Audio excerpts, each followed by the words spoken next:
G'day, welcome back. This is the next video in my series on blunders in the World Chess Championship. Today we're moving on to 2007, which was the 8-player all-play-all tournament in Mexico City.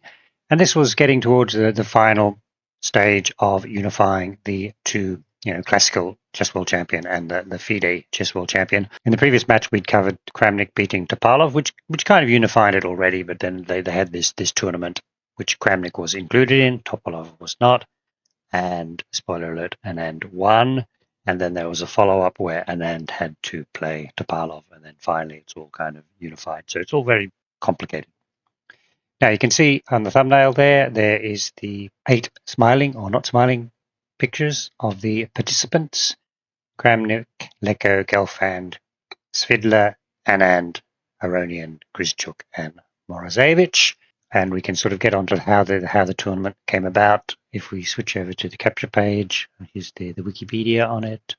Read it at your own leisure. It's a bit of the background there, and then you had a World Cup, and which qualified some of the players for our candidates, and then they would have matches, and half of them would go into the actual candidates. Kind of how it worked too. It's only 1, 2, 3, 4 came through this route: Aronian, Gelfand, and Grischuk, on top of Kramnik, Anand, Svidler, Morozevich already having qualified. So that even the sort of qualification process was pretty complicated. But then again, now we've got this Grand Prix circuit and all that sort of stuff. Who knows? Right. So, and then we go into the match itself. And then, as I said, won. And I'm really just interested in the blunders anyway. So let's get that out of the way. You can see the sort of the rolling match scores there. Anand is that cyan color? He won reasonably comfortably in the end.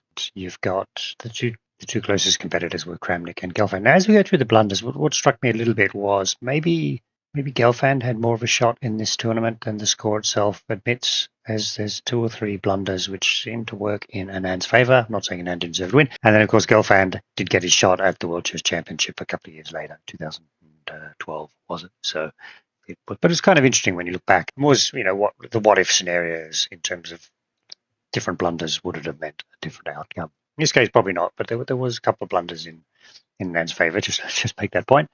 And so what I'm going to do is, the blunders here are, they're not going to be really big, shocking ones. The standard play of this turn was pretty good, and he just had a couple of endgame blunders and just a couple of complicated middle game positions, which the players didn't quite sort their way through it. Got at least about 5 or 6 games we will cover. I'm not too sure I'll do them all, but let's see, right? So let's first of all, as I say, this is what's quite interesting. Let's go to the round 1 game between Anand and Gelfand. This is the 2 players I was sort of mentioning earlier. Let's go to this position here. You look at that position, it's kind of, materials even, and position kind of even, heading towards a draw. And Vichy should play Bishop e3, King b2, number of moves, that's fine. They all keep the balance, right? So this is very peculiar. Yeah, by the way, I was just talking here. I do have a bit of code which should be putting the dots on where the blunders were. It's not working in this case. I'm not going to fix it just for, this is only the second World Chess Champion match we have to cover. But if I go on and do some tournaments later on, Zurich or, the other famous ones, or maybe the 2012 London one, then I might fix that and show trying to get a bit more of the impact of, who's blundering when and all that sort of stuff. Anyway, by the way, Anand did not play that. He played rook to e1. Now that score goes from 0 to -2. Right, so the game continuation was rook takes e1 check. One goes through that, rook takes e1 check, everything just exchange off, all that sort of thing, and that's agreed to draw after rook takes e1 check on move 22. So I guess they would have to do that back in those days, which is fine. But there was probably a winning move here for Gelfand. Look at the position if you want to study when you're ready. So there's 2 things. It's just rook takes f4. It just wins a pawn outright. Very, very strange that Anand allowed that. So let's have a look at what a typical continuation would be here. Just following a computer line here. The knight retreating somewhere is just awful, right? So it takes off the bishop with check, Gelfand's queen to a slightly better position. Now the bishop is attacked. There's 2 lines here. The bishop can grab the A pawn. Let's do the computer line is, I've got here bishop d4. just to challenge the queen. So you got bishops on opposites. Maybe one pawn's not so critical. So now we grab the pawn, having pushed the queen away. So not much difference there. Pick on the g pawn. Rook to e3. Bring the bishop back. Trap the white bishop.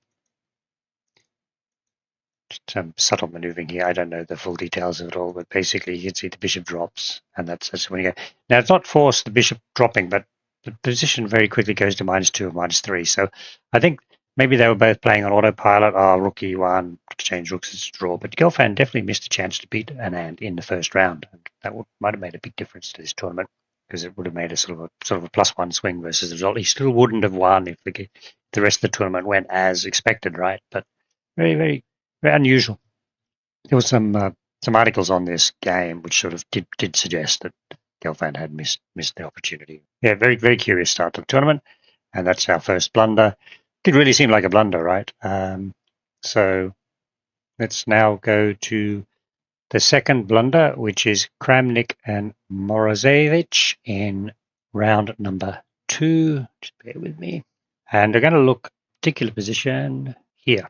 Now, I think it's interesting to point out that Kramnik won this game in the end, and for whatever reason, there was a real missed opportunity for Morozevich in this very position. Think what you would do. A couple of typical winning moves here.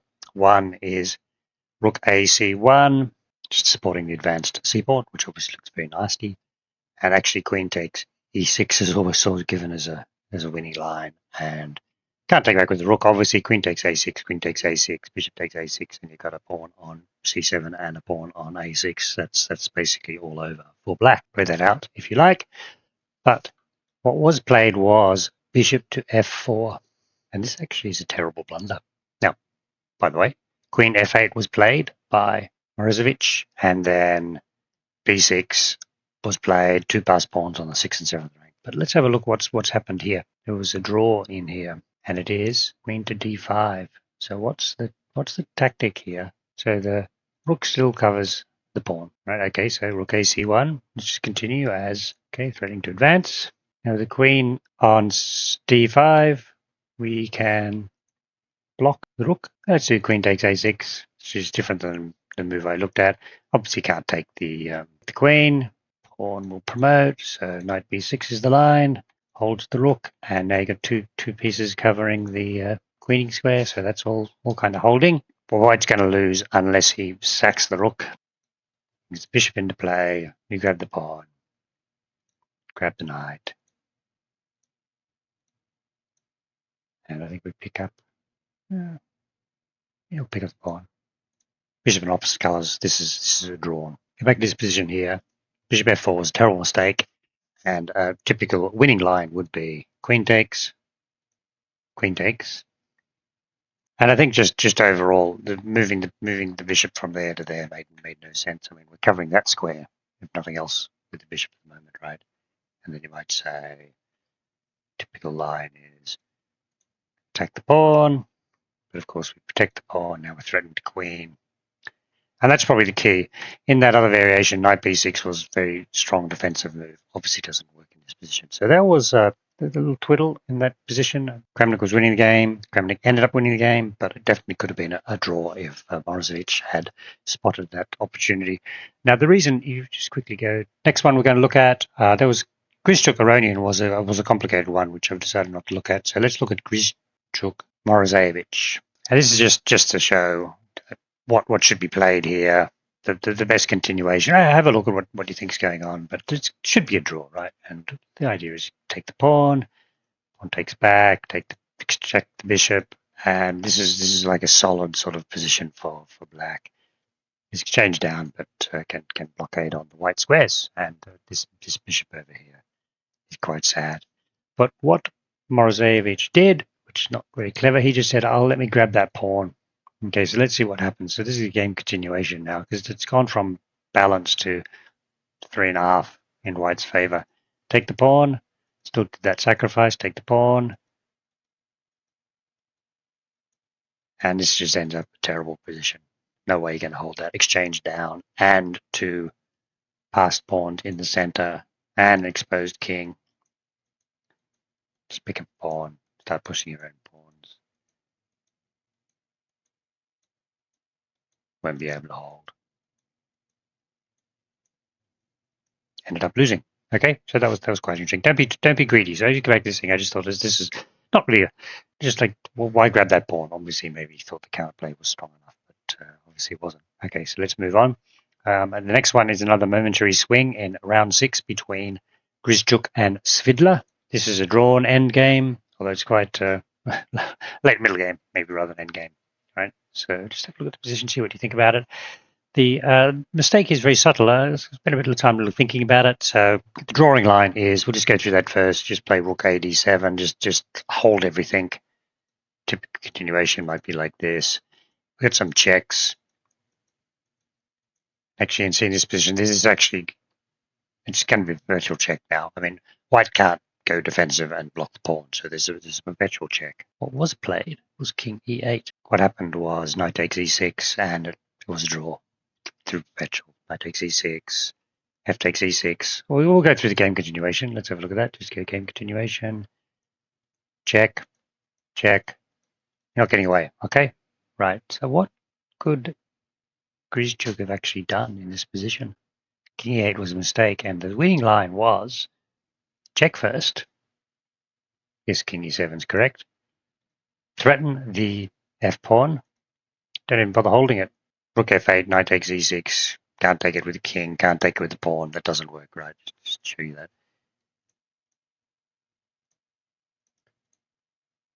Pawn is pinned, and the king has to hold on to the rook. Okay, it's a bit basic. Sorry, just have to sort of clarify my own mind. So, same line, rook d7, exactly the same line we were looking at before. Now, what's the difference? Okay, we're threatening very nasties on e7, so it goes for run. Check, check, check. Take the rook off. So the difference was that I think the king basically lost one tempo and ended up being trapped in a bad position. So that was kind of interesting. I anticipate that, but obviously, once again, they were on autopilot, just heading for the draw, and they got the draw. Okay, the next one I'm going to look at is Grischuk-Gelfand in round 9. This is where we're getting to the pointy end of the tournament, and here's a couple of games which could have gone the other way.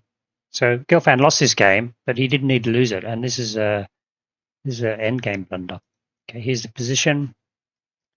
What are we looking at? 4 pawns aside, rook ending, should be fine. What would you play as black? I'll show you what the drawing line is first. If you play king g5, okay, advance the king, support maybe ideas of f5, check, advance the pawn to get behind it. That's the most active square to be behind it. h3, and now this position's going nowhere. The white king can't make any progress. Let's have a look what happened in the game. Gelfand played h3 for whatever reason, and now see what happens. The white king penetrates, takes the pawn, white king will protect it. Got to come back. Check. Check. Rook goes behind. You can see the complete difference. The white king's just going to scoop up everything, right? So that h3 made h3 pawn exposed. White didn't bother taking it because actually the winning line was to grab the f pawn and then probably the e pawn. It's like +9 now. So that was half a point lost by Gelfand. And the last one I'm going to look is Grischuk versus Anand, which once again is another, could have been a half-point swing. This is in round 13. Okay, so you see this game was drawn. Once again, I probably have to do videos on these end games because there's one drawing move here, f5, and let's just see what f5 does. f5. Yes, you got to take it back, and this looks pretty drawish, right? White is a pawn up, but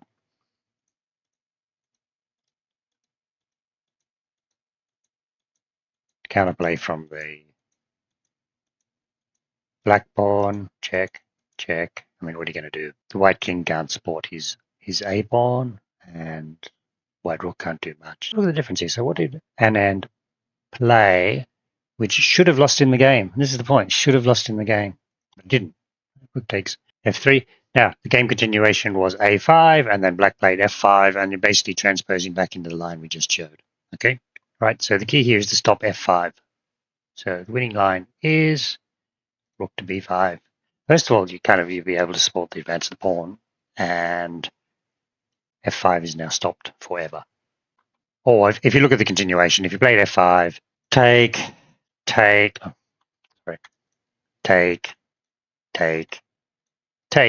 the white pawn's too far advanced. The white pawn will queen. Not really much else to do. Computer just says do that. Rook c5, rook back, advance our pawn, king support, and it's like we've got a bridge.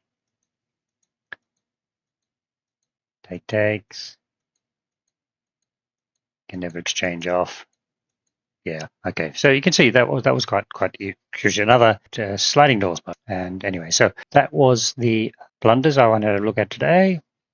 And nothing too dramatic and horrible. A couple of those rook endgame blunders really tells you that even if you've studied a lot and all that sort of thing, you can still easily make a mistake in rook endgames.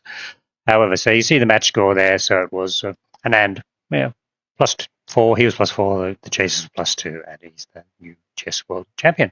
Okay, great. I hope you enjoyed that very much, and thank you very much for watching.